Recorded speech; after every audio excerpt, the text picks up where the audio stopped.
एक बात हम बहुत दिन से कहना चाहते थे लेकिन कह नहीं रहे थे, लेकिन लगता है कि कहना जरूरी है। कह इसलिए नहीं रहे थे कि कुछ लोग कहेंगे कि धर्म के खिलाफ बोलता है, जबकि धर्म के खिलाफ ये बात नहीं है, तार्किक बात है। और ये जुड़ा हुआ है मामला नवादा से।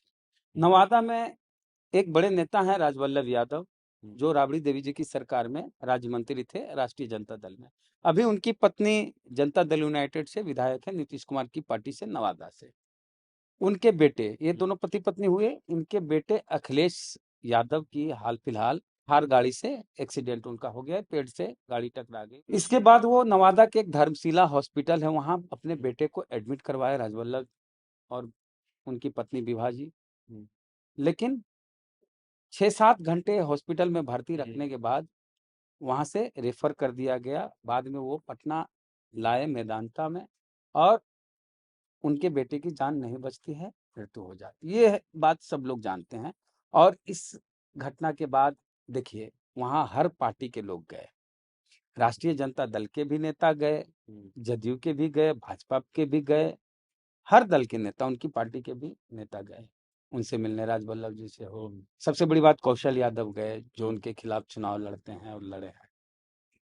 इस घटना के बाद राजवल्लभ यादव ने धर्मशिला हॉस्पिटल पर, नवादा में जो है प्राइवेट हॉस्पिटल, उस पर एफआईआर कि यहाँ पर सुविधाएं नहीं है, ठगा जाता है और इसकी वजह से लोगों की जान चली जाती है।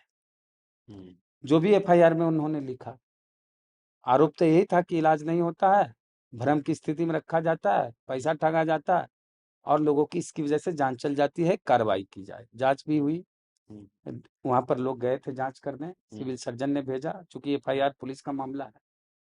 अब राजवल्लभ यादव जी का कहना है कि हम नवादा में एक ऐसा हॉस्पिटल बनाएंगे जहां सबको इलाज हो, सबका इलाज हो, और किसी के साथ ऐसी स्थिति नहीं आए जो मेरे बेटे के साथ हुई। उनका वाकई इलाज हो, हॉस्पिटल में डॉक्टर हो, मशीनें हो, जो कुछ होना चाहिए वो सब कुछ हो।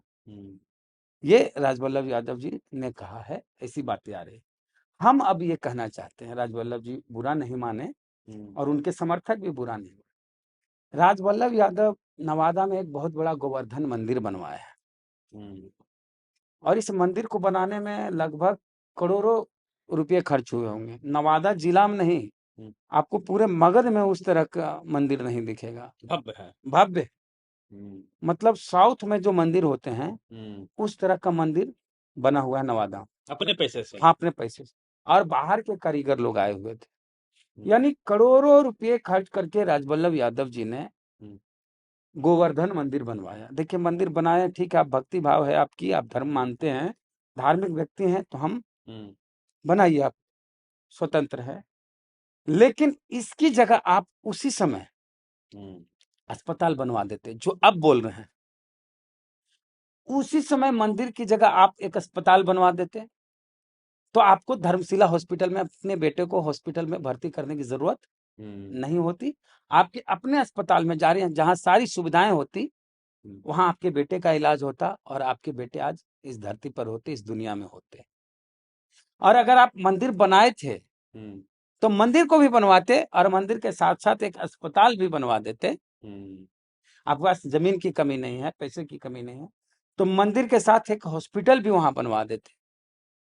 तो आज आपके बेटे अखिलेश यादव जी इस दुनिया में होते, और आपके साथ होते, और आपके बेटे ही नहीं, बाकी कई लोग जिनकी जानें चली जाती है इलाज के अभाव में। प्राइवेट हॉस्पिटल में क्या हाल है आप जानते हैं, खाली लूज खसूट है।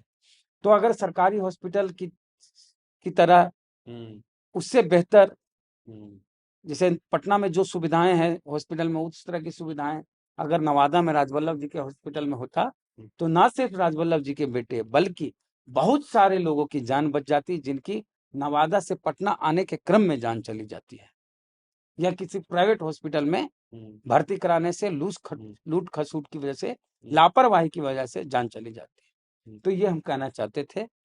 किसी को बुरा भी लग सकता है, तो हम कहते हैं बुरा नहीं माने। तर्क की बात है कि हॉस्पिटल हमारे लिए ज्यादा जरूरी है या हमारे लिए मंदिर ज्यादा जरूरी है, या दोनों जरूरी है। इस विषय पे आप स्वयं मंथन करें और उसके बाद निर्णय लें कि हम गलत बोले कि सही बोले।